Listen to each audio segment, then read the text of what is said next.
Brothers and sisters, assalamu alaikum. Thank you for joining us for this program tonight. Inshallah, we're here today to commemorate the wafat of our fourth Imam, Imam Ali Zainul Abidin, alayhi salam. May Allah give us the opportunity to do the ziyarah of our Imam. And at the same time, we're also going to commemorate the 20th of the Shohada of Karbala at the same time, inshallah. We'll start the program with the recitation of Surah Yasin by Brother Maysam, inshallah. Give me 1 second, Maysam, and I will. Sure. Here. Okay. Bismillah, Maysam. Go ahead. أعوذ بالله من الشيطان اللعين الرجيم. بسم الله الرحمن الرحيم.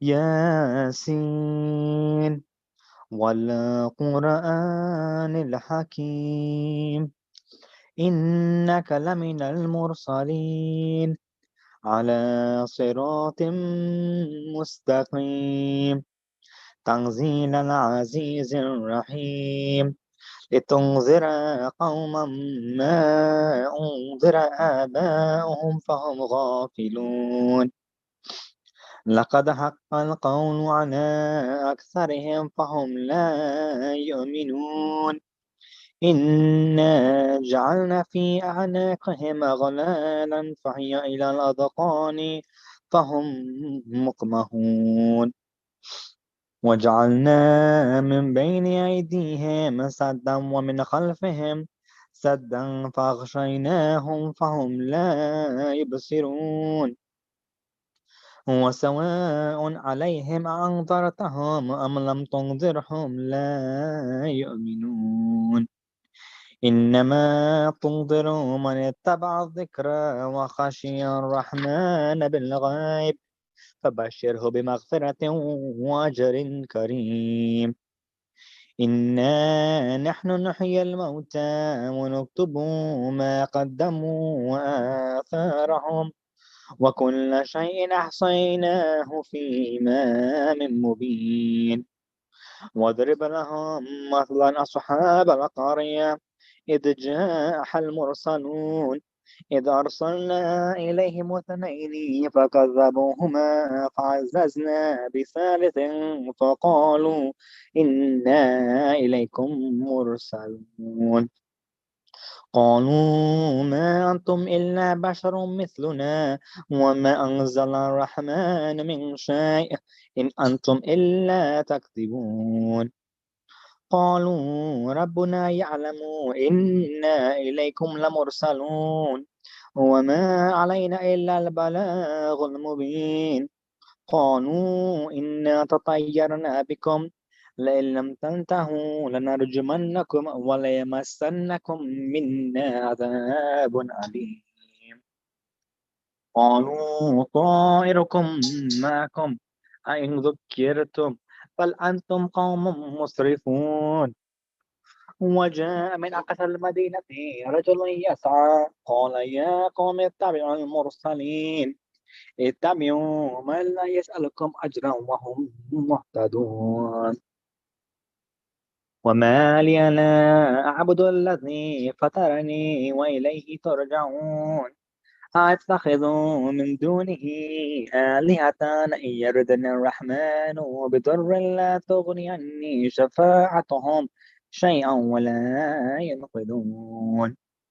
إني ضل في ضلال مبين إني آمنت بربكم فاسمعون قيل ادخل الجنة قال يا ليت قومي يعلمون بما غفر لي ربي وجعلني من المكرمين وما أنزلنا على قومه من بعده من جند من السماء وما كنا منزلين إن كانت إلا صيحة واحدة فإذا هم خامدون يا حسرة على العباد ما يأتيهم من رسول إلا كانوا به يستهزئون ألم يروا كم أهلكنا قبلهم من القرون أنهم إليهم لا يرجعون وإن كل لما جميع لدينا محضرون وآية لهم الأرض الميتة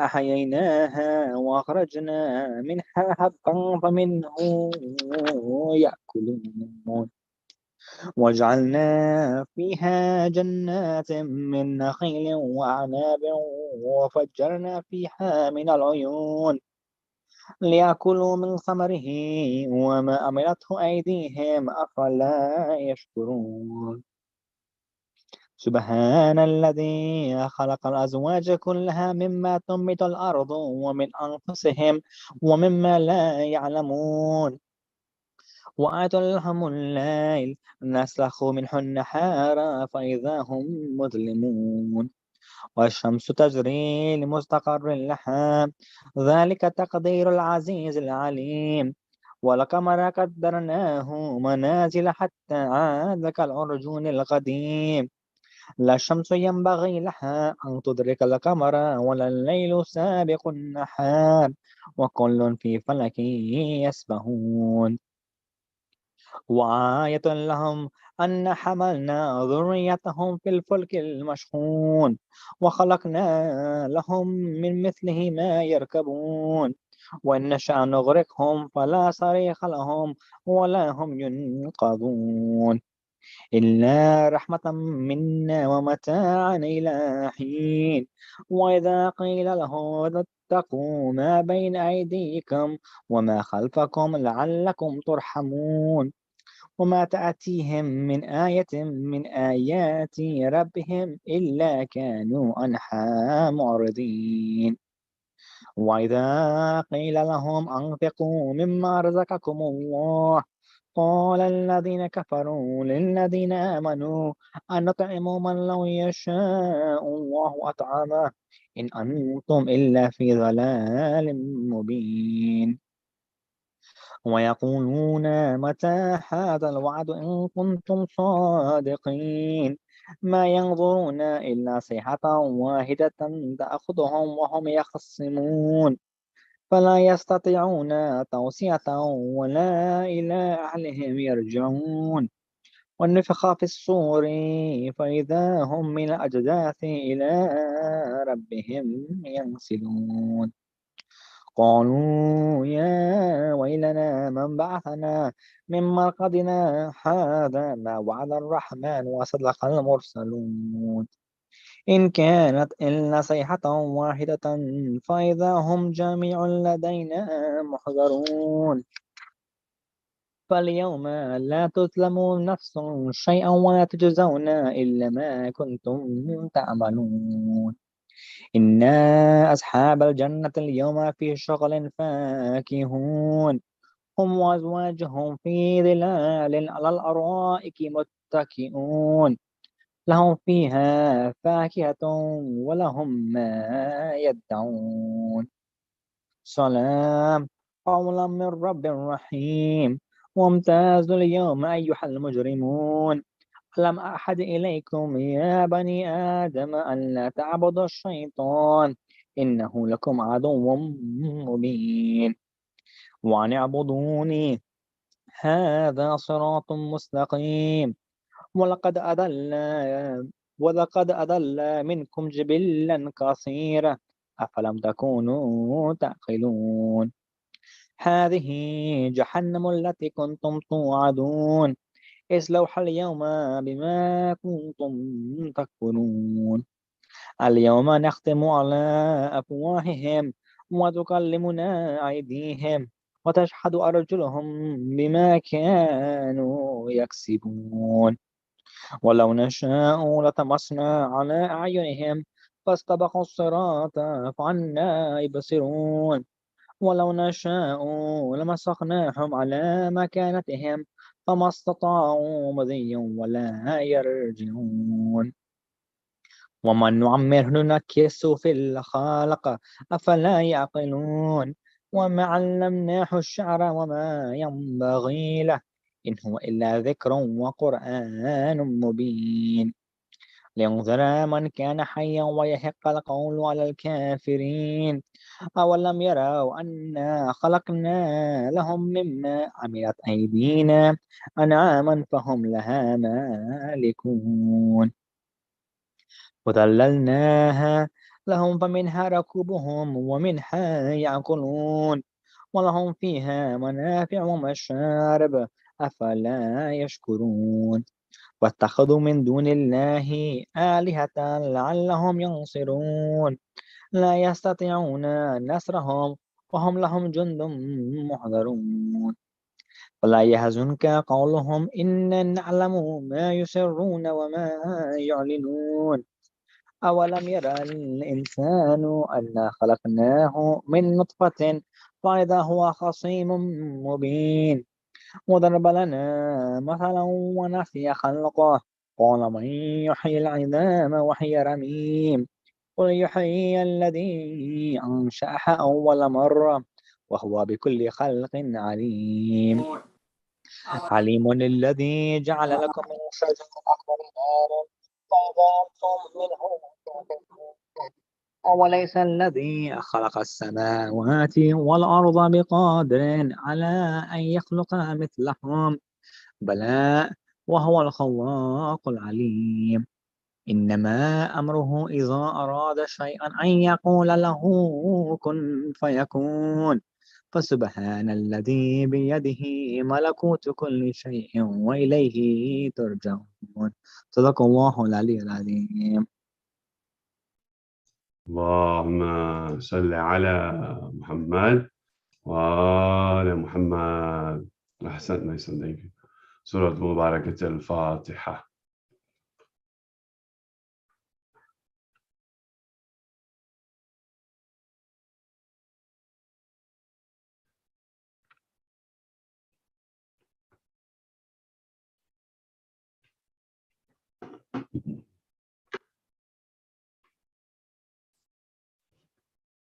محمد وآل محمد صلوات.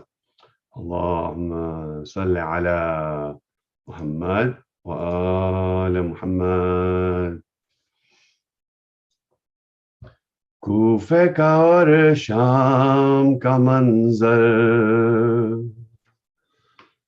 کوفے کا اور شام کا منظر، یاد جب آ جاتا ہے بابا، دل میرا پھٹ جاتا ہے بابا، کوفے کا اور شام کا منظر، کوفے کا اور شام کا منظر، قبر پہ شبیر کی کرتے تھے عابد بکا، قبر پہ شبیر کی کرتے تھے عابد بکا، ہو گئی کیا کیا جفا سنیے شہ کربلا، ہو گئی کیا کیا جفا سنیے شہ کربلا، سر پہ کسی کے نہ تھی چادر، یاد جب آ جاتا ہے بابا، دل میرا پھٹ جاتا ہے بابا، کوفے کا اور شام کا منظر، کوفے کا اور شام کا منظر، ایک رسن میں بندھے چھوٹے بڑوں کے گلے، برسر دربار سب اس طرح لائے گئے، کوٹھوں سے برساتے تھے پتھر، یاد جب آ جاتا ہے بابا، دل میرا پھٹ جاتا ہے بابا، کوفے کا اور شام کا منظر، کوفے کا اور شام کا منظر کوفے کے بازار میں مجمع کفار میں ایک تماشا سا تھا آل ستمگار میں اور ایسے میں ماں بہن کھلے سر یاد جب آ جاتا ہے بابا دل میرا پھٹ جاتا ہے بابا کوفے کا اور شام کا منظر کوفے کا اور شام کا منظر توک سے ہرگز نہ تھا بابا میرا سر جھکا ہتھ کڑی اور بیری کا کوئی مجھے غم نہ تھا ارے دیکھا نہیں جاتا تھا منظر یاد جب آ جاتا ہے بابا دل میرا پھٹ جاتا ہے بابا کوفے کا اور شام کا منظر کوفے کا اور شام کا منظر جب کیا سجاد سے آ کے کسی نے سوال گزرا کہاں پر امام آپ کو زیادہ ملال ارے کہتے تھے الشام مقرر یاد جب آ جاتا ہے بابا دل میرا پھٹ جاتا ہے بابا کوفے کا اور شام کا منظر کوفے کا اور شام کا منظر کوفے کا اور شام کا منظر محمد وآل محمد صلوات اللهم صل على محمد وآل محمد سورة المباركة الفاتحة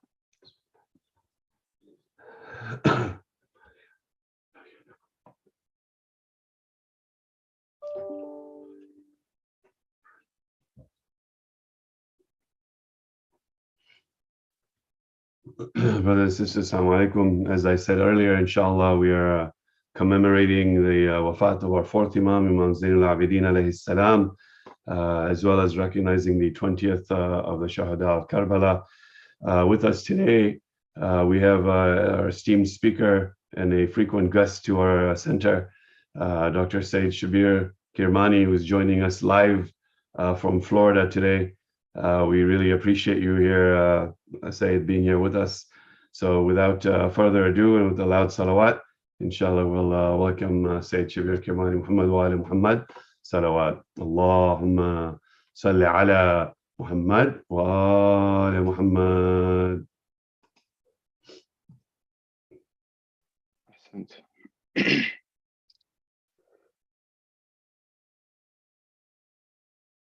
أعوذ بالله من الشيطان اللعين الرجيم بسم الله الرحمن الرحيم فوضوا أمري إلى الله إن الله بصير بالعباد ولا حول ولا قوة إلا بالله العلي العظيم حسبنا الله ونعم الوكيل ونعم المولى ونعم النصير والصلاة والسلام والتحية والإكرام على الرسول المسدد المصطفى الأمجد المحمود الأحمد الذي سمي في السماء بأحمد وفي الأرض بأبي القاسم محمد اللهم صل على محمد وعلى محمد وعلى أهل بيته الطيبين الطاهرين المعصومين المظلومين المنتجبين الذين أذهب الله عنهم الرجس وطهرهم تطهيرا اللهم صل على محمد وعلى محمد وقل رب اشرح لي صدري ويسر لي أمري واحلل عقدة من لساني يفقه قولي أما بعد قال الله تبارك وتعالى في كتاب الكريم بسم الله الرحمن الرحيم إن الله بالغ أمره صدق الله العلي العظيم زينوا مجالسكم بالصلوات على محمد وآل محمد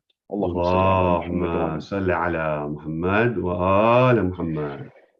My respected elders, brothers and sisters in Islam and Iman in California or wherever you're hearing my voice, Assalamu alaikum jami'an wa rahmatullahi wa barakatuh. Question: what is empathy? If someone were to lose their siblings, their loved ones, their family, their entire life in front of their eyes, the world would come forward and say perhaps that if anyone had a right to be bitter, if anyone had a right to be negative, and if anyone had a right to be dark, it would be this individual, in the sense of having a pessimistic outlook on society and life. For example, when we come to the 20th century, you'll find the likes of Dr. Viktor Frankl, who was a psychiatrist during the Second World War. And during this time, he was taken as a prisoner in Auschwitz, along with his wife and relatives. And ultimately, if anyone had a right, the world and the society said, to be upset and to be bitter, it would be somebody like Dr. Frankl.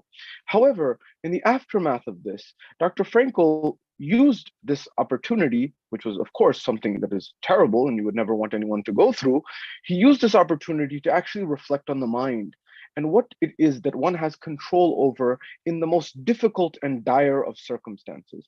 And the conclusion that Dr. Frankl came with was that indeed it was that at the end of the day, no matter what one does to another and how bad human beings can be to one another, ultimately at the end of the day, we realize that we have control over our thoughts as much as possible, or we have the potential to have control over our thoughts if we are conscious and cognizant and mindful of it. He eventually wrote a book called Man's Search for Meaning, which became hailed as one of the greatest books of the 20th century in terms of impact. This was one era and page in history, but perhaps we should invite the attention of the world to another era in history and time. This is roughly 14 centuries ago.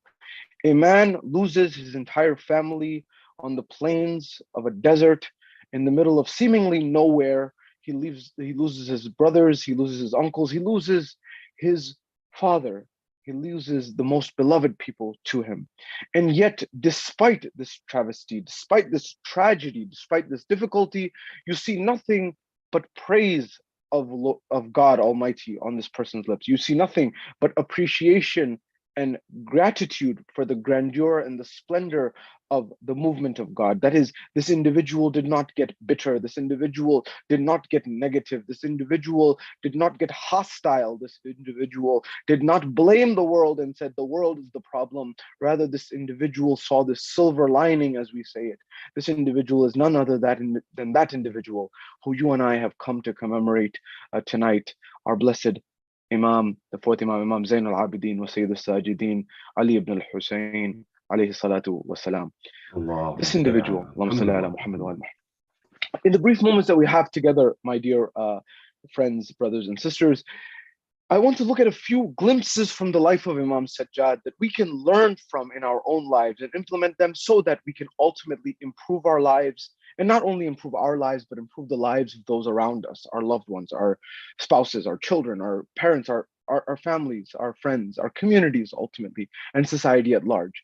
At the first level, with the life of Imam Sajad, our fourth Imam, I want to look at what is the early part of his life and what can we learn from the early part of his life, his parents, and what we learn from his ethics, even from a young age, even before his announcement of or becoming the Imam, apparently, Bawahir, number one. Number two, what was his treatment of other people before Karbala as well as after Karbala? And what lessons can we learn from the Imam's life post Karbala? Was it just that he was crying, or was there more to the story? And if there was more to the story, what was the Imam doing after Karbala? What was his job and responsibility? Number three, how is it that the movement of Imam Sajad, the stand of the Sajjadiyya stand, is just as important as the Husayniyya stand? In fact, you will find that there is no difference. The difference is in the means, but the ends is the same. And the movement of Imam Sajad is just as powerful as his blessed and beloved father, Imam al-Hussein alayhi salam, although the methodology and the mechanism may be different. The next level of what I want to look at is, how does this relate to our era and our time? That the Imam had seen so much difficulty, the trauma, the dark side of society, that is the side of history and society that man or human beings treat others in the worst of ways. He saw this exemplified on the plains of Karbala with what happened to his family. He had every right to blame God. He had every right to blame the people. He had every right to say that this is something that I will take revenge and vengeance on this, and I will take it out on everyone. But he didn't. What was his view? What was his view of empathy, of understanding how change happens in a world, in a society? The next thing that I want to look at is what was going on post Karbala, and what lessons can we learn specifically from the Imam's life that we can implement in our communities, our societies, wherever we may be, to not only try to bring peace and tranquility to our communities and our families, but to the broader society, the broader public, the broader community of those who may be Muslim or non-Muslim, those who may be people of faith or not people of faith. How can we learn from the dimension of tolerance and humanity of the likes of Imam Sajad and his blessed ancestors, and implement that in our lives? And the final thing, inshallah, that we'll look at tonight is commemorating the tragedy of Imam Sajad. And indeed, it is a deep tragedy and sorrow and trauma that the Imam saw, and we can indeed learn from his courage and his strength to implement it in our own lives. This is our agenda for tonight. Wherever you are, in California or wherever you're hearing my voice, from the bottom of your heart, send a salawat on Muhammad wa ali Muhammad. اللهم صل على محمد وآل محمد. At the first level, when we look at the life of Imam Sajad, we get the lesson of someone who's absolutely courageous, and it gives us courage that despite that difficulty that he went through, he never gave up. He never lost hope in terms of Allah subhanahu wa ta'ala. This is a lesson, especially in our society where mental health challenges are on the uptick, where suicide attempts may be on the uptick, particularly for the Muslim demographic and young Muslims in America. Imam shows us an avenue to have hope and determination and positivity in the reflection of Allah subhanahu wa ta'ala's existence and Allah subhanahu wa ta'ala's grace in our lives. Number one. Number two, he shows us how to have solidarity and come together as a community, which we'll see in a moment. How did the Imam bring together the Shia community post Karbala?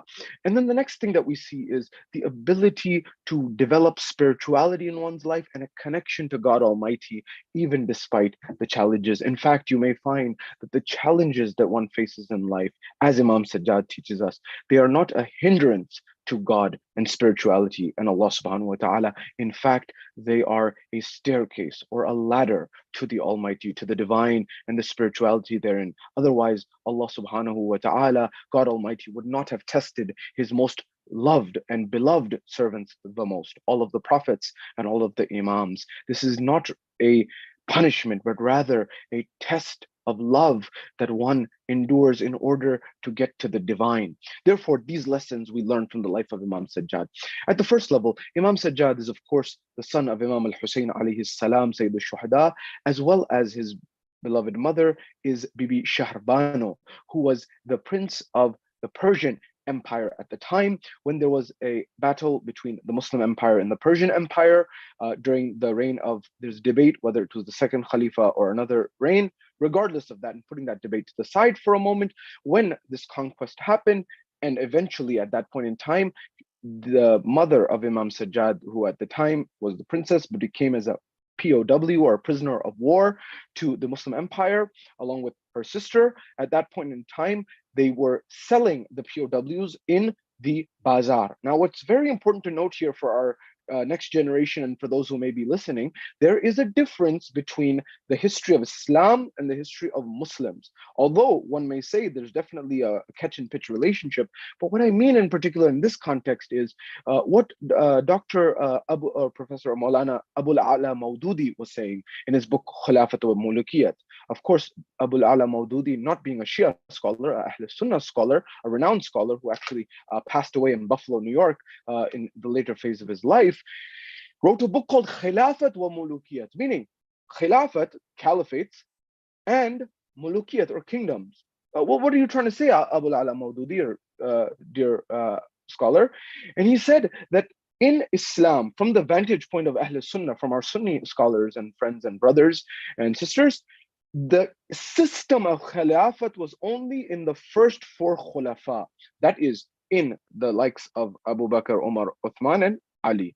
By the way, I remind you that there were such commonalities amongst Muslims not too long ago. In fact, within Ahl Sunnah, our brethren in Ahl Sunnah, as our great scholars say, such as Sayyid Sistani, may Allah protect him, and other scholars, that we are obligated to make sure we have good, cordial relationships with our brethren in Islam, that they are not our brothers. In fact, they are ourselves, a greater step forward. And so it's very important to have these very good, strong relationships. And I'm inviting you to reflect on how good relationships used to be in the past and even are in some places till this day. There are some Ahl Sunnah Muslims who believe that they are called Tafdili Sunnis. And you may not have heard of them, but they are there, and you'll find them in Lucknow and other parts of India and other places in the subcontinent and many other places. And by the way, you may not realize this, but many non-Muslims or many Westerners, they often think that Islam is just in the Middle East. Whereas if you crunch the numbers and you look at the numbers, you'll find that the majority of Islam is not in the Middle East. In fact,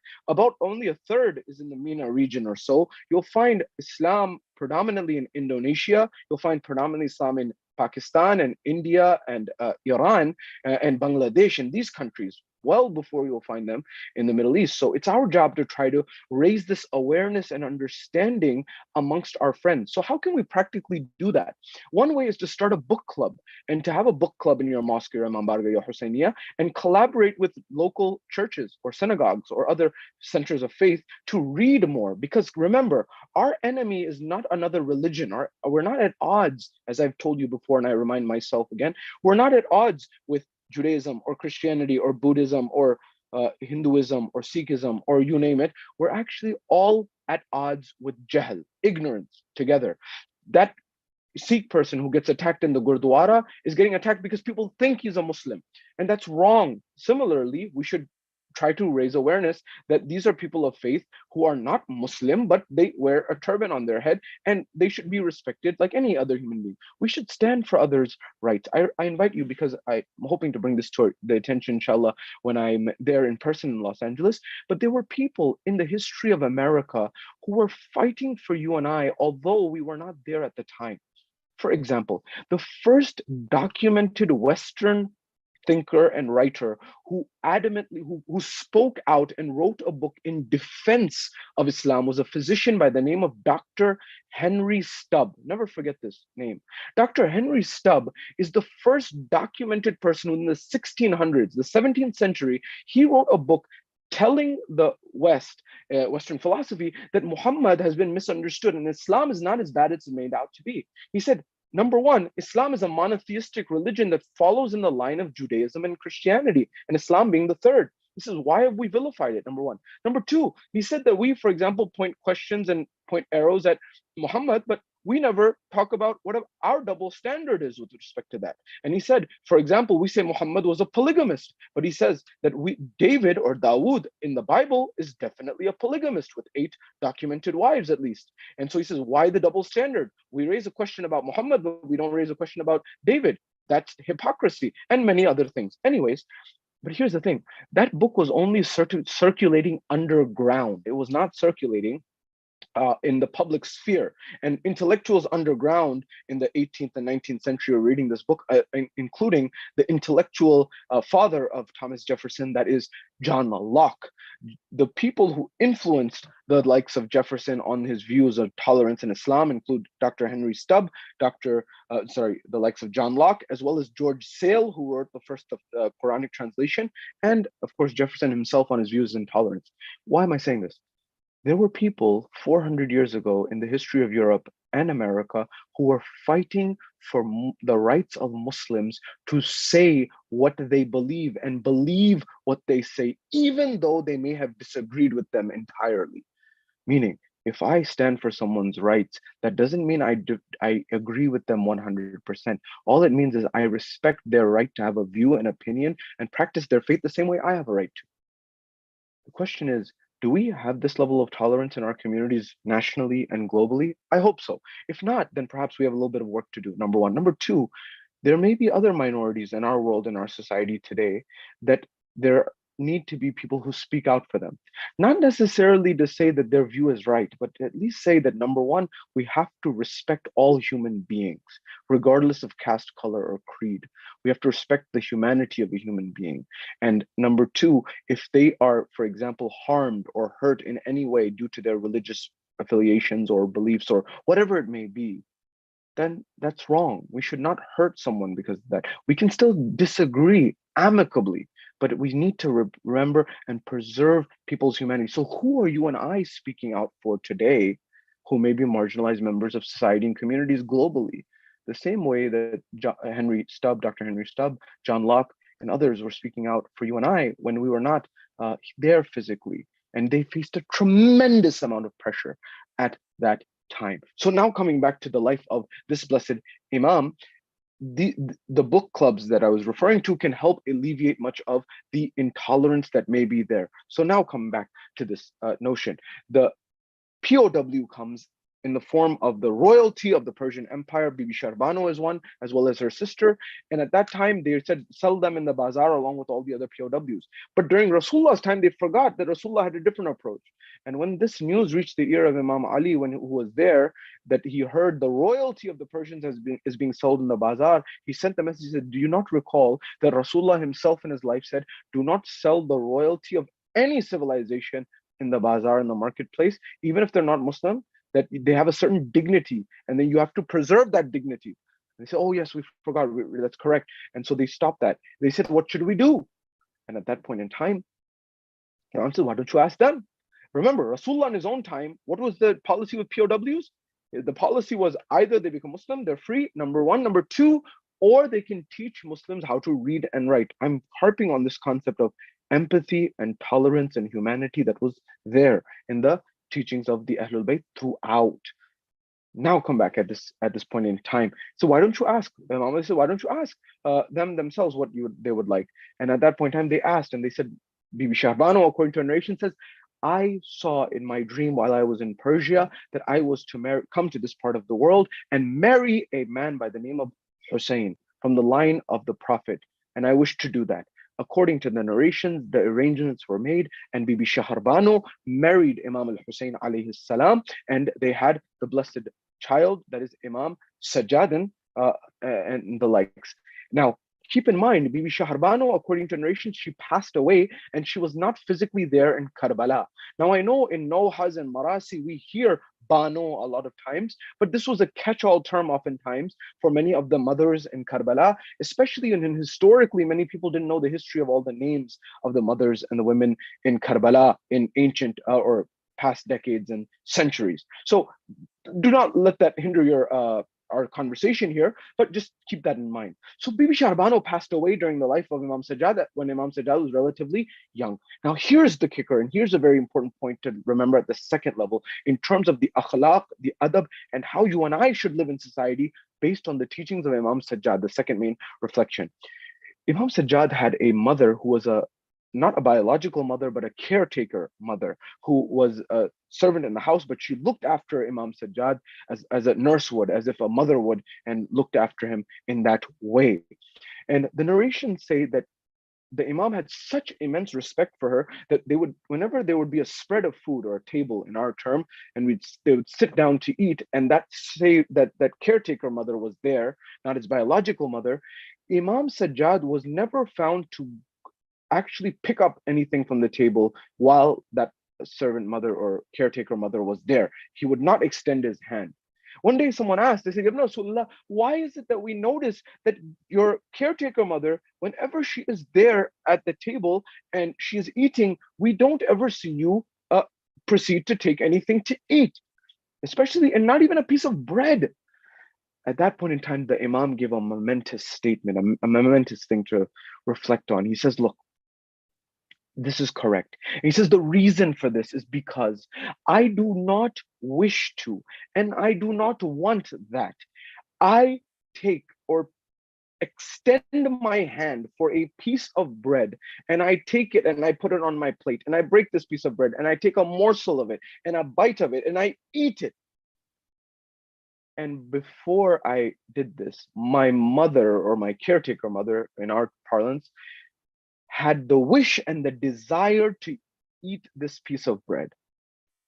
Meaning I did not even want to disrespect and dishonor her in my thoughts, let alone actions. It's a moment for us to reflect. And I tell myself, first and foremost, it's very important to be mindful of these things. Not always easy, but it's important to remember and revive these memories, because Allah subhanahu wa ta'ala in the Quran al-Majid wal-Furqan al-Hamid says, Bismillahir Rahmanir Rahim, wa qadha rabbuka alla ta'budu illa iyyah wa bil walidayni ihsana. And I enjoin on you, Allah says in the Quran, that you do not associate anyone with me, and that you do good to your parents. The Mufassirin of the Quran, the people who analyze the Quran and do the tafsir and the exegesis of the Quran, they say the style of this verse is interesting, where at one moment God is saying, I enjoin you and I command you to not worship anyone alongside me and to do good to your parents. Ya Allah, why are you saying this in one breath? Why are you saying this in one line? Why are you saying don't worship anyone except me? And at the same time, you're saying and do good to your parents. The scholars say it is as if Allah is saying that I enjoin that you do not worship or associate anyone with me. But if I were to let you, it would be your parents. Not that it is, but if it were to. Why?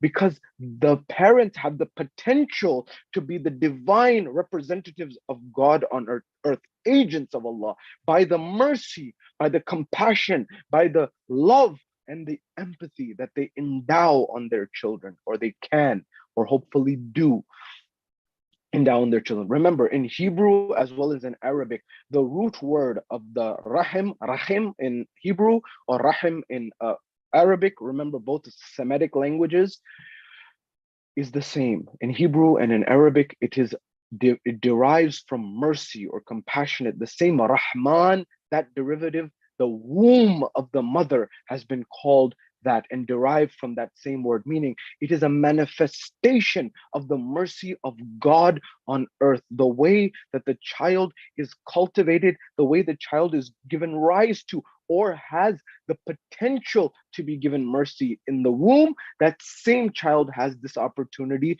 through the mother to experience a shade of the mercy of Allah subhanahu wa ta'ala on earth. But remember, the potential. Why?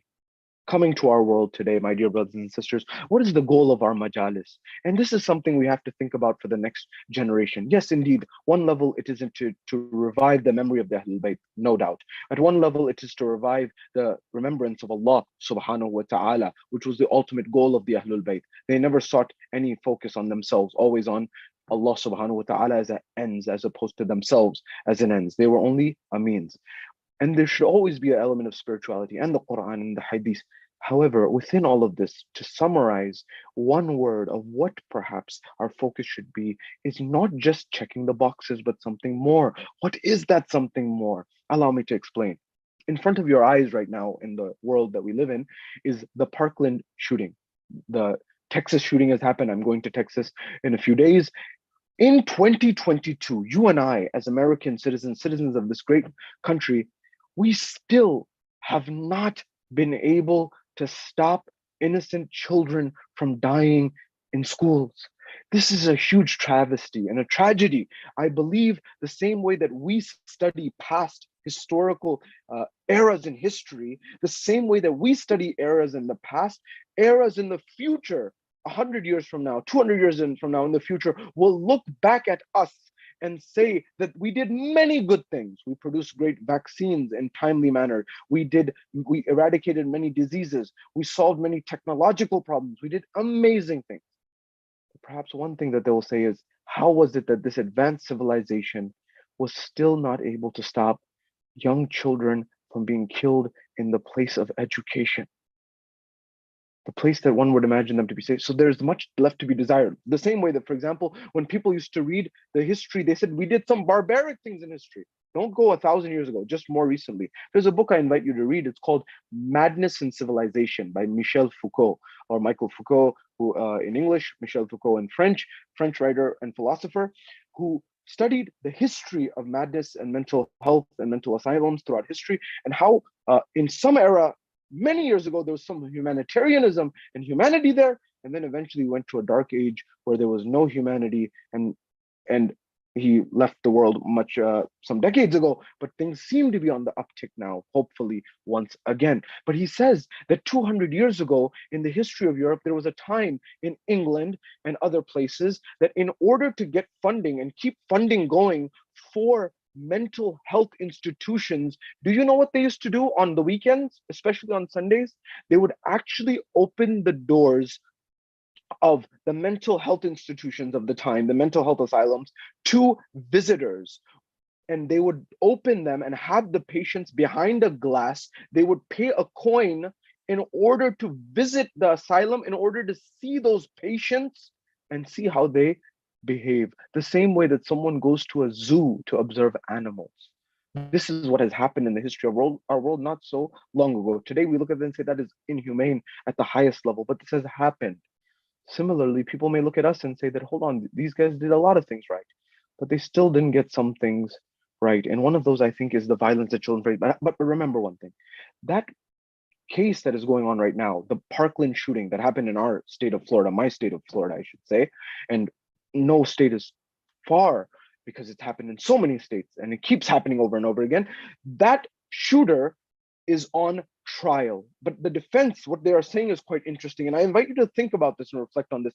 And maybe this is an opportunity for you and I, as followers of the Ahlul Bayt, to be trailblazers in trying to bring awareness about this matter, to solve the world, to bring some more justice sooner. What do I mean?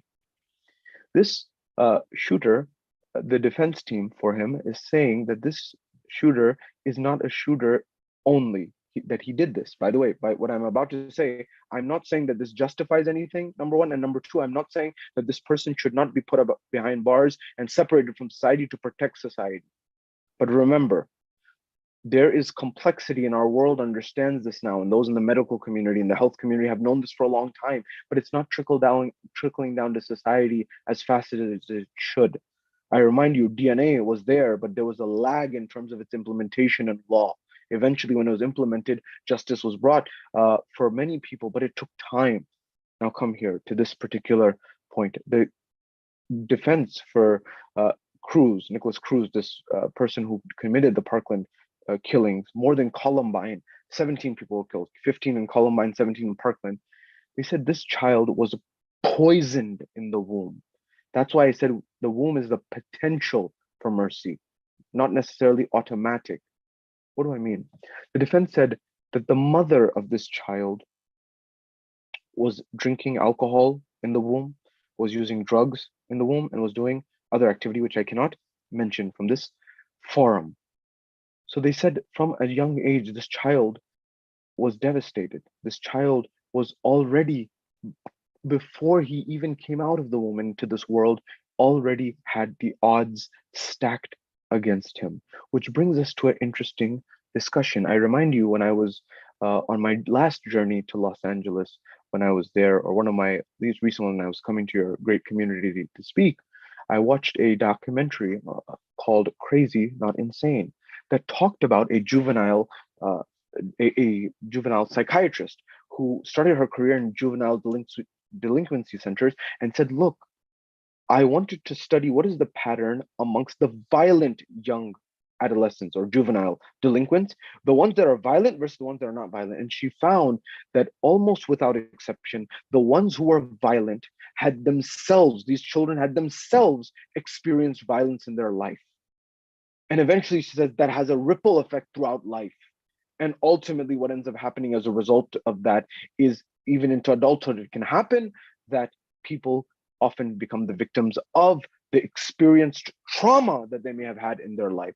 Why do I say this? Because there is a phenomenon called ACE that has been documented in the medical community, in the health community, and that is Adverse Childhood Experience, ACE, a study that was conducted by the CDC along with Kaiser Permanente in the 1990s, was looked at and found an interesting relationship between the experiences of trauma, neglect, abuse that a child may face in the first few years of their life and in the early years of their life, and ripple effects down the line. In fact, they found in studies that these individuals who experience as children, experience trauma, experience neglect, experience loss of love, lack of empathy, physical harm, emotional harm, and various other forms of abuse and trauma. Their physical brains may be smaller, number one. Their risk of heart disease, mental health challenges, and a whole slew of other ailments increases dramatically, and sometimes for the rest of their life. And what I'm trying to bring awareness to is this idea that where will this healing come from? Where will this empathy come from? A physician who was citing this exact same study actually in Bayview on the West Coast was saying that when she started her first element out of residency, she was dealing with patients, many young ones who are coming and being diagnosed with ADHD left, right, and center. Now, you may say, what does that have to do with Imam Sajad? I'm coming to that. And there's a very strong connection here about how Imam Sajad developed society and how we can learn from it based on this. And when she started her career, she's saying all these children are coming and they're all being diagnosed with ADHD left, right, and center. And when you notice this trend in a particular vicinity and locality, as a clinician, as a physician, as a scientist, you have to say, hold on a second, this can't be a one-off. If I have all these children and I was in another system before and this wasn't as prevalent, there may be something to investigate here. For example, Dr. John Snow is about 200 years ago in England or in London, was considered doing one of the first cases of epidemiology, where you study this notion of the statistics of health and healthcare. And so what he was looking at scale, and what he was looking at was there was a cholera outbreak in London. And he said, why is everyone getting cholera? And so he then mapped out all of those individuals who were getting cholera, and he said there's a high concentration in this particular area. And then he found outliers. He said, well, these people actually were in this area a day or two earlier. So all the roads led back to this one water source. And so he said, I must go there. So he went to the city, in the city of London, he went to that water source, and lo and behold, a few yards away from that water source was a diaper that had been thrown, and it was leaking and the water was flowing directly into that source. And so this was considered one of the earliest cases of epidemiology that we have documented on the record, that you can't just take these things as coincidences. There may be something that you can identify. Not correlation is causation, but the idea of there may be some indicator. Similarly, this physician said, look, I'm getting all these patients, what is going on here? And when they dived into the numbers, they found that it was very possible and probable, in fact, that some of these students these children had experienced parents fighting consistently at home, mental health challenges in the family that were undiagnosed, abuse, violence, fights, a series of negative hostility and things which led them to perhaps being impacted in that way. What am I getting at? I'm not giving any diagnosis, nor am I here to do that, nor am I able to, and that's well above my discourse here. But what I'm trying to bring to your attention, my attention, is, are we making our spaces more harmonious or not? Are we bringing awareness to our society about ACEs, that is, adverse childhood experiences, and the impact of it? If husband and wife are always fighting at home, it has an impact on the children. If there's constantly fights between relatives or others, this will have an impact. And God forbid there's more severe neglect or abuse or physical assaults. This can have ripple effects throughout the life of the child, well beyond what we see and perceive today. Why? What did Imam Sajad do post Karbala? Now draw the attention, the dots between this and that. The narrations say that Imam Sajad was not only crying. We sometimes say Imam was only crying. That's not the whole picture. In fact, narrations say just like his grandfather Imam Ali alayhi salam, who after we say the 25 years period where his right was usurped, he was just in isolation. That's not entirely correct. He was building land and property as well as freeing slaves and doing philanthropy. In fact, the Imam Ali alayhi salam, the first Imam, actually freed 1,000 slaves or more with his own money, the same way Imam Sajad used to actually buy slaves and servants into the house, but he wouldn't ask them to do anything. He would just have them sit there, and he would only ask them to do one thing. What would he ask them to do? He said, can you please get me a glass of water? Allahu Akbar. Perhaps this Imam who had seen his siblings, his brother Ali Akbar ask for water and not have water from Imam Hussain. He had seen his loved ones die of thirst essentially, and he had seen his father ask for water and his father not have water. Perhaps he remembered that. He would ask them for water. And in Islam, the one thing you can ask your, even parents, children can even ask their parents, one thing is water. And that there's a mercy in that a human being should at least give water to one and all. When you and I, as Hussainis, as Sajadis, as people follow Ahlul Bayt, when we hear thirst is different to us, because thirst to us, we remember Karbala. So the Imam would ask for water, but what would he do? When they brought the Imam a glass of water, the servant, on getting this glass of water, the Imam would say thank you, and he would release them and say, you are free to go. Now, when they would go back to their villages, they would go back to their societies, they would go back to the world, and they would not just go back as a slave anymore. They would actually go back liberated. They would go back open-minded, and they would go back as a muballigh, and to do tabligh and spread the message of the Ahlul Bayt. That people would go and say, you know, that Islam of Banu Umayyah, that Islam of Banu Abbas, the Islam of the tyrants, that's not the only Islam. That's not how you should judge Islam, and we should judge Islam. There's a Islam, a true Islam, the Islam that we saw in the house of Ali ibn al-Hussein, Zainul Abidin, of Sajad. Do you know who this person was? He had seen every difficulty a person can imagine in life. He had seen every adversity a person can imagine in life. And yet, despite all of that, always on his lips was the praise of God Almighty, the thankfulness of God Almighty, the gratitude towards Allah subhanahu wa ta'ala, and beauty for the creation of Allah, empathy, love, affection, seeing things from the other person's vantage point. And they said, this is true Islam. That is not true Islam. The same way that we often go to liberal arts colleges in America, and many people spend a lot of money for them and their children to go to liberal arts institutions. Why? Because the liberal arts are those arts and sciences that liberate the mind. This is exactly what the Imam was doing. He was liberating the mind. Who are you and I freeing from the shackles of slavery of the intellect? We may not have slavery in that form today, but we may have people in our own midst who need help to unlock the shackles of their intellectual minds, to not be slaves of materialism. I saw some great artwork when I was in your city of Los Angeles. I remember one which was a artwork that was in one of your museums that was actually contemporary art by people from the region, and it had the logos that we have in society, the logos of some of the biggest brands in the world, and some of the biggest clothing brands and car brands, and you name it. And from the distance, you're like, what kind of art is this? There's just logos that we see every day. But as you got closer, you noticed there were tiny chains all around these logos, and the caption beneath was materialism. And indeed, that's a form of slavery if we don't have control over it, and it has a control over us. So inviting people and showing people, maybe from impoverished environments, people who may be from lower socioeconomic ladders, maybe we enlighten them and say that, life is not about the illusion of wealth, and life is not about the illusion of trying to look wealthy, but perhaps maybe it's about actually being wealthy. Or because there's a recession on the horizon, maybe, as pundits and economists are saying, have we helped ourselves first in our communities? 2007, 2009 came, and many people in our own communities suffered, but nobody knew about it. Do we have avenues to help alleviate that? Number one. Number two, what about the broader community, broader society, people who may be victims of neglect, just like maybe some shooter? And I'm not saying the shooter is innocent by any means, and that's not my jurisdiction. But what I'm saying is somebody in the world who grew up in an environment where there was hostility, where there was addiction, where there are many challenges in life. Are we helping those people? Now go back to it. The Imam showed the humanity. He knew that he had the right to be angry, but he didn't. He showed compassion, love, empathy. Now go back to ACE, that is adverse childhood experiences. That child who experiences that experience, like in the Parkland shooting, this is going on in the trial right now in the sentencing, they're saying the mother was someone who was drinking while the child was in the womb, using drugs while the child was in the womb, doing other things that they perhaps should not have been doing. And all of these things.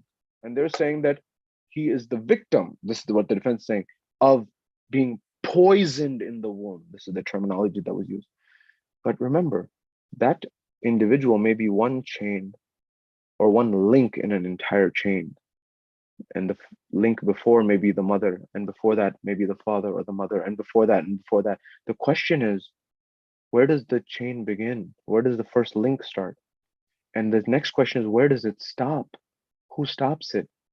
If you're not aware, if you're not cognizant, if you don't speak to a child psychologist or an expert in this, you may not be able to unravel the chains that this has around you and your mind. This is why I believe the next phase of our communities is in supplement to, in addition to our traditional majalis and masaib, which are very important.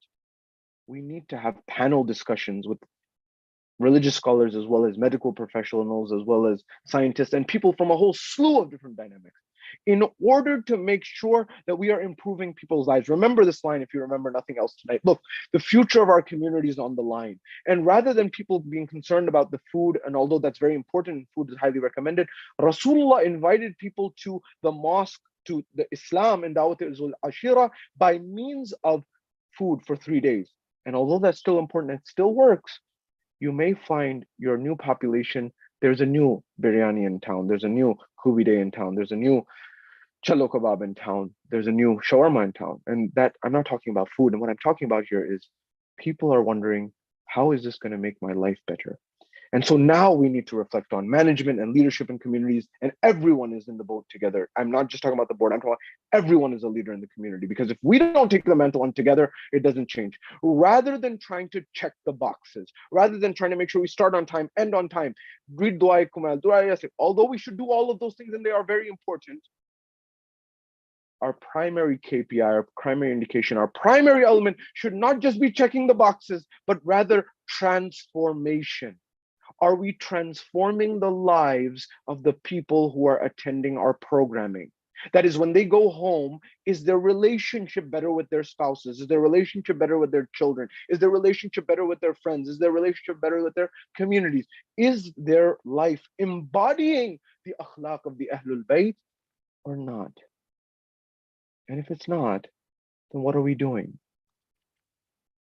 Are we being the Shias that the Ahlul Bayt truly wanted us to be? That are not only people who are good to their families and loved ones, but also to broader society. Wasn't that what Imam Ali alayhi salam was doing? That in the middle of the night with a sack on his back and covering his face, he would go and feed the poor of the city and give them bread and curry. This is exactly what Imam Sajad, the fourth Imam who we are commemorating tonight, did in light of the teachings of his grandfather. He would go and feed in the middle of the dark. Was he asking who's the Shia? Who's does this? He was feeding people indiscriminately. And that's really the message of Islam, of the prerequisite to being a Muslim is to first be a human. And if you take that thinking to the next level, to be a Muslim, you need to first be a good human, and to be a Shia, a true Shia, you must be a good Muslim. That is to say, the first principle is human 1.0, then human 2.0, Muslim, Shia 3.0, human 3.0. That is the absolute level of empathy. When I'm angry, when we're angry at one another, do I see things from your perspective and see that maybe you're angry because you're one reason, or maybe you're angry because, as you know, the scientific phenomenon of hanger, many arguments between spouses is due to a phenomenon called hanger. That is anger induced by hunger. So maybe they need to eat something. You offer them to eat something or give them something to eat. Maybe that'll resolve some. Or maybe it has to do with a chemical imbalance in the brain. I remember I was talking to a physician and he said that this particular patient, their family was saying that their mother is very hostile. He said, can you speak to our mother? She gets very difficult to deal with at times. And so he asked a series of questions. And eventually he said that there is a medication for this. And it seems that there's a particular period of the month, and this happens to you. And it's a bit more severe than the normal populace. But if you're interested, maybe this medication helps. That medication changed the entire family's life. Not only that, patients, because we have ripple effects in our families and our loved ones. Are we helping to alleviate the suffering in people's families? Remember, if anyone could point a finger at society and say, society is bad, society is this, society is that, it was Imam Sajad. But he didn't do that. He saw the beauty. He saw the magnificence of God. So what did Imam Sajad do post Karbala? And what is it that we can do in terms of trying to alleviate the suffering in our society at large? Number one, post Karbala, Imam had 3 goals and 3 missions. Number one, he had to first bring clarity about his imamah. Now remember, Ali Akbar was there as well as Imam Sajad. Now, as you know, historically, within some scholars, there's a debate that Ali Akbar was the eldest, and some say no, he was younger, and there's answers given on both sides as to what is the view. For example, they say some scholars say that Imam Sajad, in his speech in post Karbala, he said that in the Darbar, he says that they said, what is your name? He says, my name is Ali ibn al-Hussein. And when he said, my name is Ali ibn al-Hussein, they responded and they said, hold on a second, we thought we killed Ali ibn al-Hussein. And he says, that was my older brother, Ali Akbar, I am Ali Awsat, and Ali Asghar was the youngest. So they say that Ali Akbar was older, 27, and Imam Sajad was 23. This is one group of scholars. Another group of scholars in the traditions of Karbala, they say no. They say that Imam Sajad was older and Hazrat Ali Akbar was younger. And they say that on the basis of then why was he called Akbar? The question comes. The answer that these scholars give is he was called Ali Akbar because amongst the family members of Imam Ali who fought in the Battle of Karbala explicitly, he was the eldest of those who were killed amongst the children of Imam al-Hussein. Therefore, he was called Ali Akbar. This is one response that comes forward. And the other response that comes forward is, well, to the question, why was he called Abul Hassan? That means that would imply he has a son by the name of Hassan. And the scholars say, because some scholars say he was married and had a child, and some say no. The answer to that they give is that he was called Abul Hassan because anyone in the family of Ahlul Bayt at that time, without or almost without any exception, was called Abul Hassan. If their name was Ali, automatically they were given the title kunyat at young age at birth of Abul Hassan in honor of Imam Ali alayhi salam, although they may not have had the child at that point in time. So now coming to Imam Sajad, what happened afterwards? Because if you take the riwayah that Ali Akbar was older and he had been martyred, and Imam Sajad is the second, and you put that together with Imam Ali, father, then son Imam Hassan, then brother Imam Ali, not son again, there was confusion amongst some. Although Rasulullah had said, or the Ahlul Bayt had said, that after Hassan and Hussein, there will be no brothers or siblings that are Imams. There was still confusion. Muhammad Hanafiya, the uncle of Imam Sajad, had declared Imamat, and some people followed him, some followed Imam Sajad. Imam Sajad had to explain that he is the divine representative of Allah on earth. How did he do it? He went through Hajr al-Aswad. He said, my uncle, why don't we go to Hajr al-Aswad, this black stone in the Kaaba, and it will decide on our behalf. They went there, and eventually Hajr al-Aswad gave testimony that Imam Sajad was the one who was the Imam of the time. Now, the story doesn't end there. Number one, he has to declare his Imamat, which happened through Hajr al-Aswad. Mission one, accomplished. But number two, he had to then unite the Muslim empire, the Muslim community, the Shia community in particular. How did he do this? The narrations say he used the avenue and he used the mechanism of the majlis of Imam al-Hussein alayhi salam, the masaib of Imam al-Hussein alayhi salam, the tragedy of Imam al-Hussein alayhi salam, his beloved father. Subhanallah, how ironic. And I say this coast to coast, east to west, north to south. Our problems in our communities everywhere are essentially the same. They all rhyme.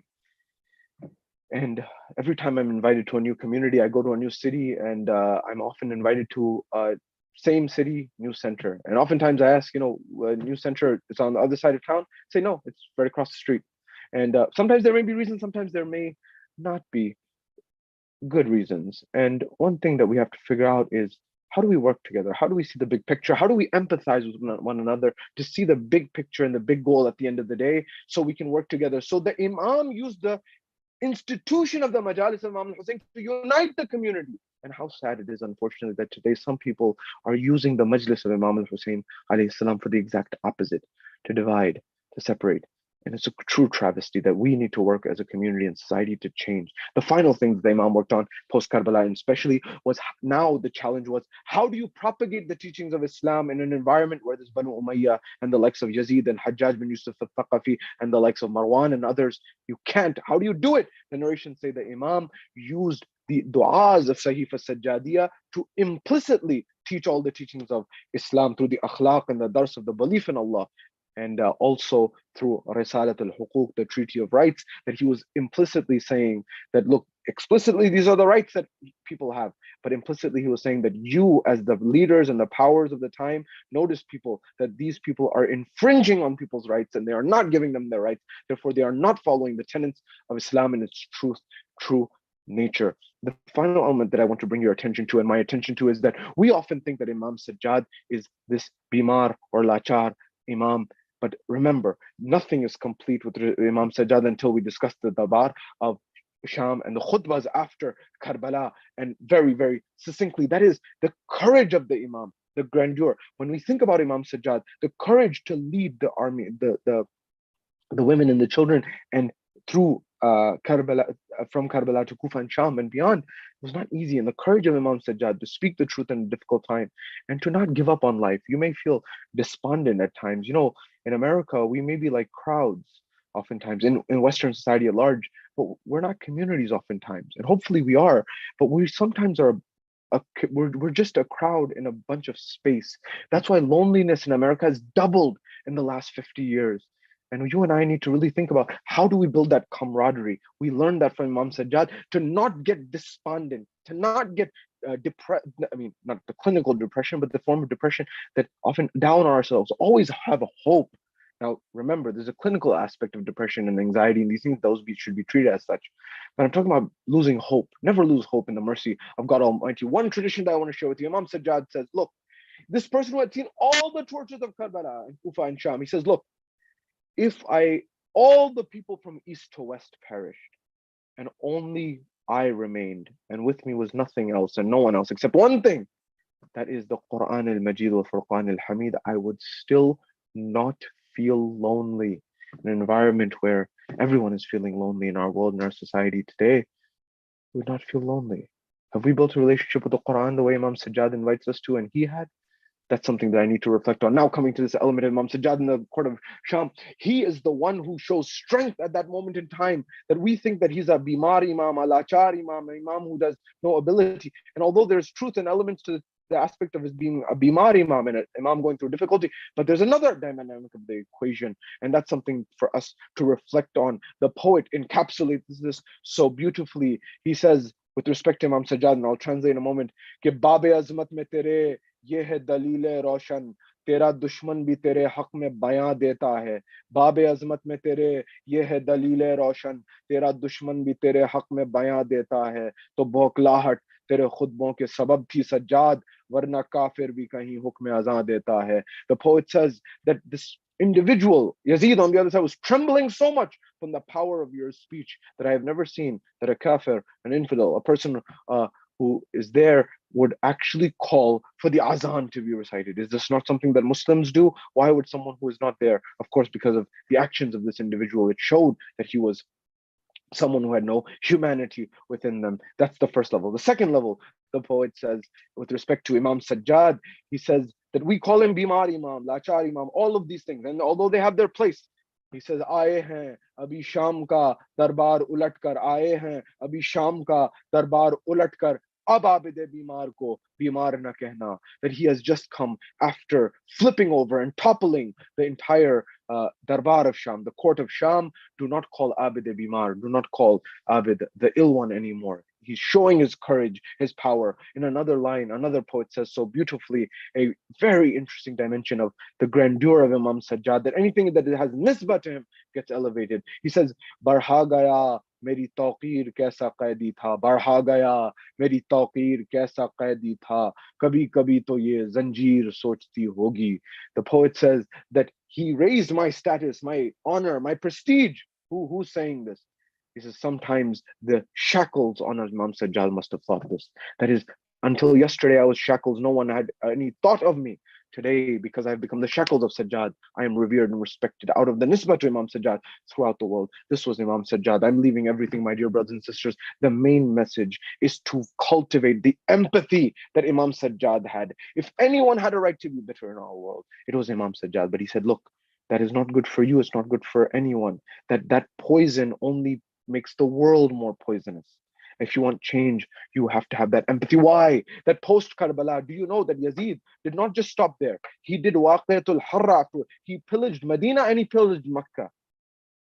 And many atrocities were committed. But I want to remind you that eventually a revolt happened in Medina against the people of Yazid who were there. For example, Marwan.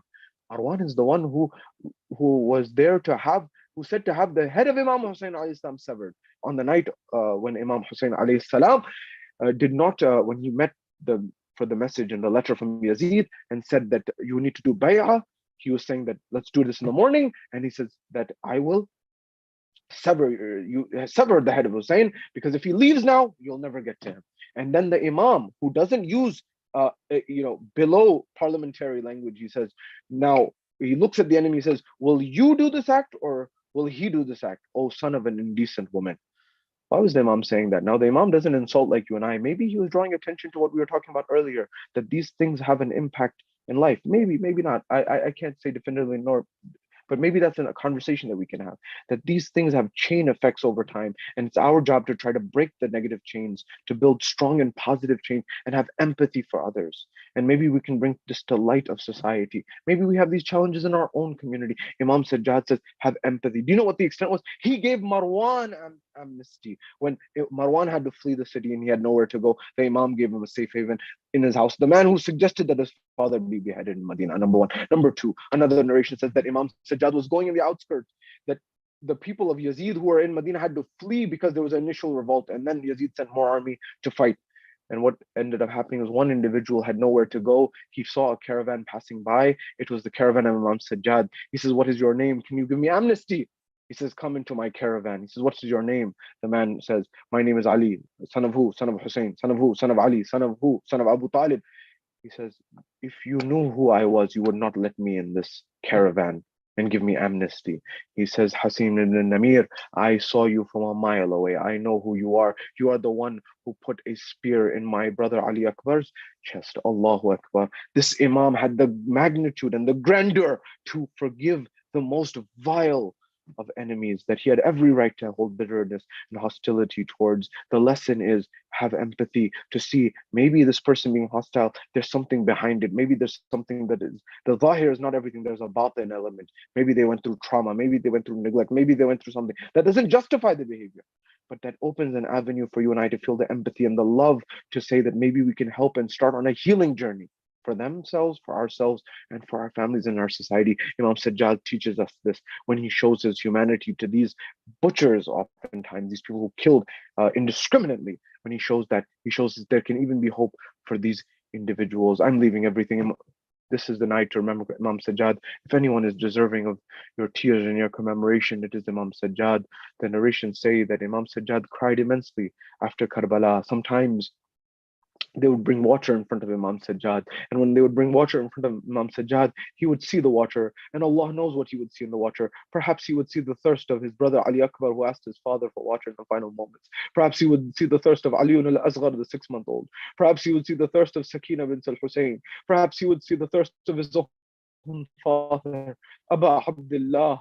I don't know what he would see, but the narration said he would cry so much that the tears would flow into the water that had been brought for the Imam to even do wudu, to the point that the water would become mixed and they would have to bring more water. Allah knows what Imam Sajjad saw in the water that would come in front of his eyes.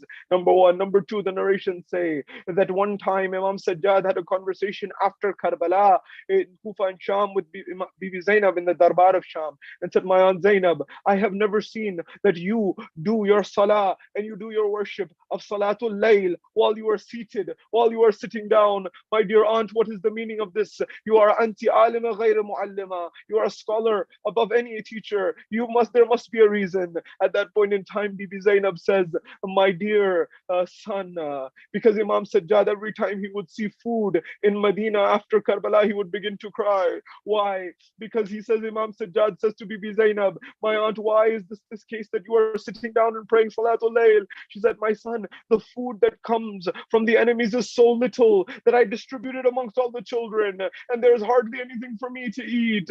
This weakness has caused me to be in this state."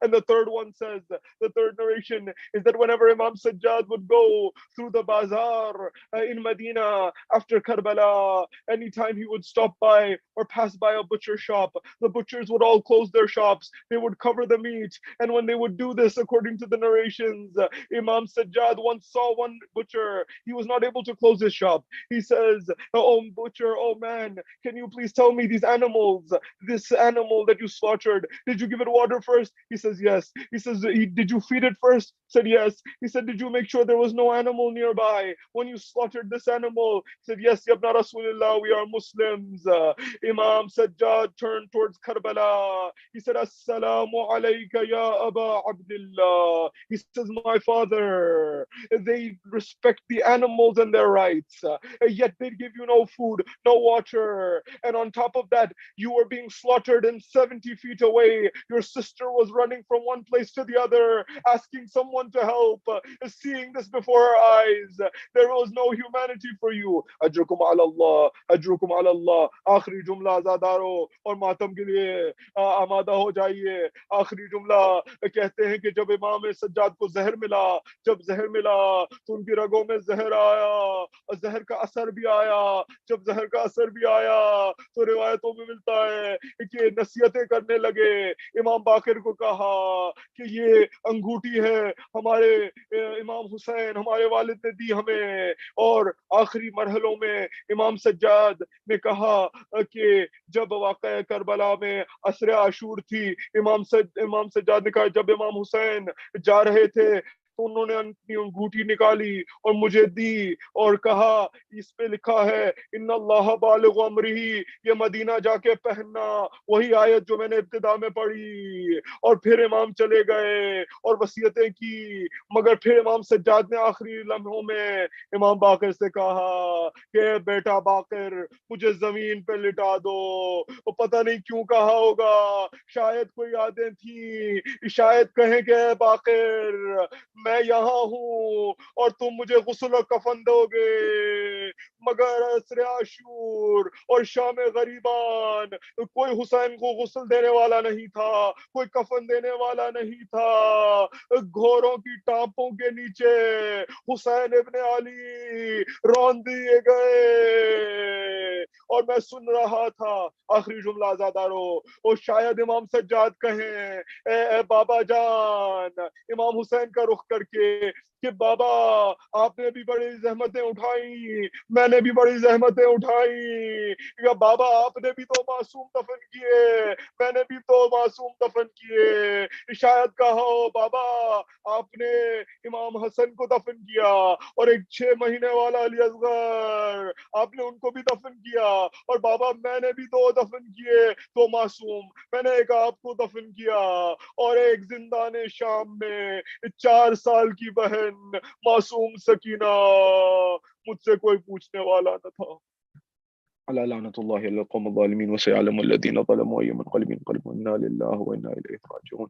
ماتنا حسين يا حسين يا حسين يا حسين يا حسين. اڑاؤ خاک عزادارو کہ عابد دفن ہوتی ہے.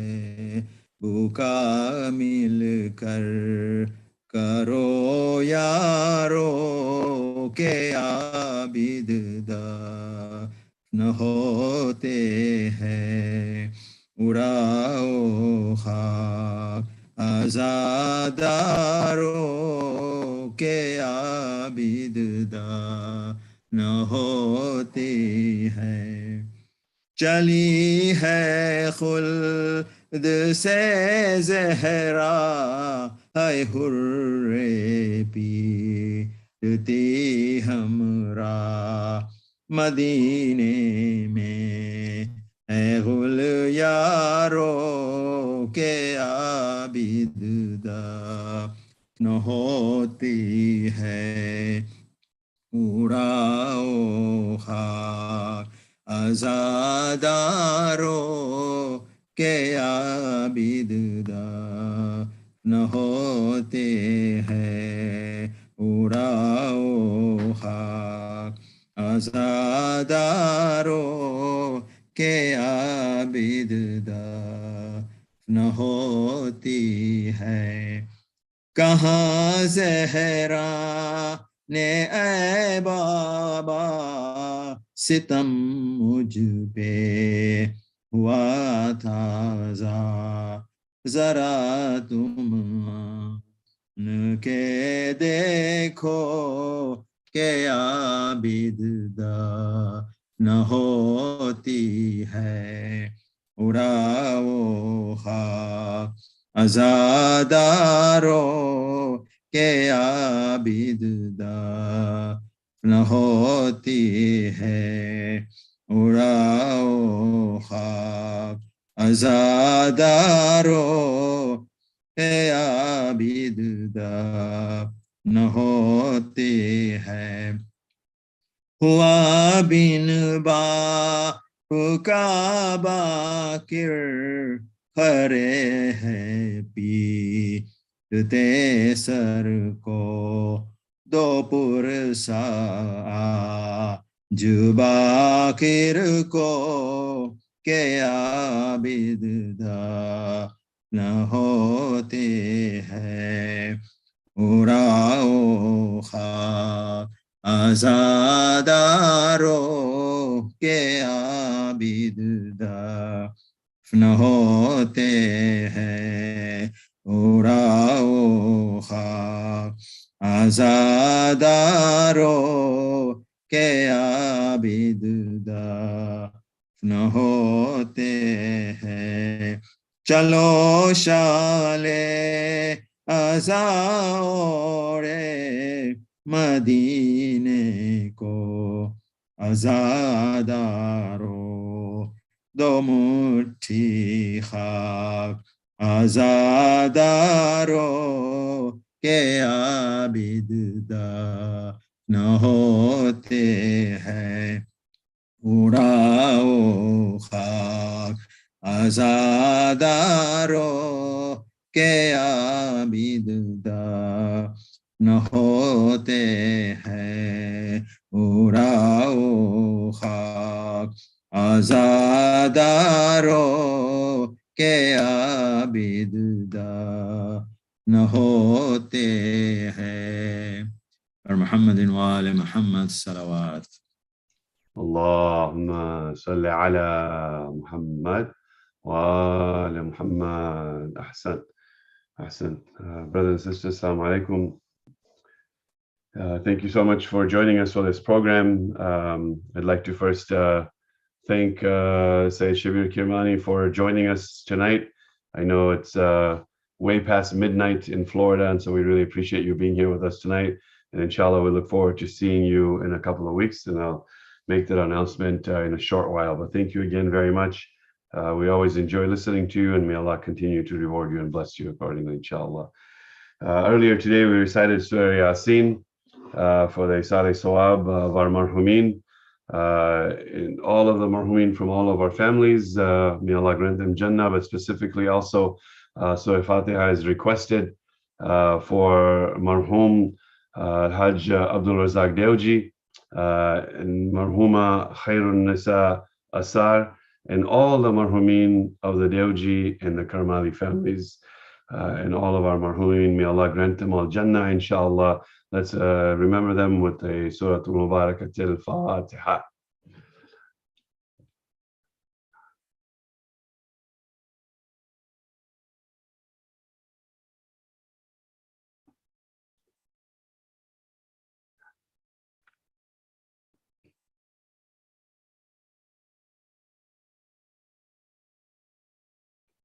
Our next program, inshallah, will actually be at the center. It'll be on Saturday, September 3rd. It'll be to commemorate the Shohada of our second Imam, Imam Hassan al-Mujtaba. And for that program, we will send out a reminder email, and we will specify the times of the program, inshallah. But there will be dinner served that night. As well as we will have the pleasure of having one more time Sayyid Shabir Kirmani with us, this time in person at Husseiniya. So we ask and urge everybody, do please join us at that program, inshallah, on September 3rd. Well, additionally, we sent in several emails now a link to our survey for Muharram 2022. If you have not had a chance to complete the survey, please do. It gives us an opportunity to collect good feedback, and it gives us an opportunity to also provide feedback to our speaker for Muharram, Brother Amel Unia, and to help him as well continue to speak in future sessions as well. So please look out for that survey if you haven't already done it.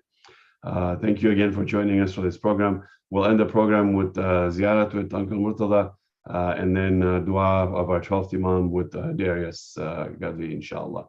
Muhammad wa ali Muhammad, salawat, Uncle Murtada. Bismillah. أعوذ بالله من الشيطان الرجيم بسم الله الرحمن الرحيم السلام عليك يا أبا عبد الله السلام عليك يا رسول الله Assalamu alaikum ya Khadija al-Kubra. Assalamu alaikum ya Amir al-Mu'minin. Assalamu alaikum ya Fatima al-Zahra Sayyidati Nisa al-Alamin. Assalamu ala al-Hussein wa ala Ali ibn al-Hussein wa ala awlad al-Hussein wa ala ashab al-Hussein jami'an wa rahmatullahi wa barakatuh. Assalamu alaikum ya Mawla wa ibn Mawla. Assalamu alaikum ya Gharib al-Ghuraba. السلطان أبو الحسن مولانا علي بن موسى الرضا وشفينا وشفيع والدي في يوم الجزاء ورحمة الله وبركاته. السلام عليك يا صاحب الزمان الأمان الأمان الأمان. السلام عليك يا خليفة الرحمن. السلام عليك يا كعبة الإيمان. السلام عليك يا إمامنا إمام الإنس والجان. عجل الله فرجك وسهل الله تعالى مهرجك وظهور الأمر ورحمة الله وبركاته. اللهم صل على محمد وآل محمد. There's, are you there? Yes. Good. Yes. Bismillah. Yes. Bismillah, go ahead. Bismillahir Rahmanir Rahim.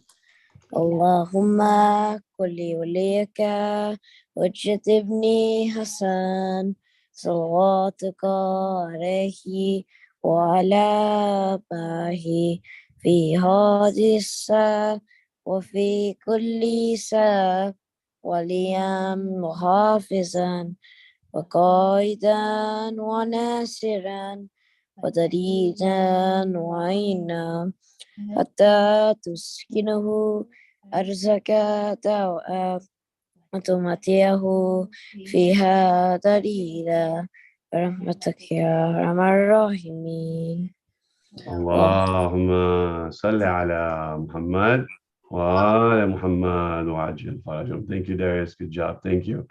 With that, we'll bid everybody Khuda Hafiz, and inshallah we'll see you soon on September 3rd for the Wafat of Imam Hassan, inshallah.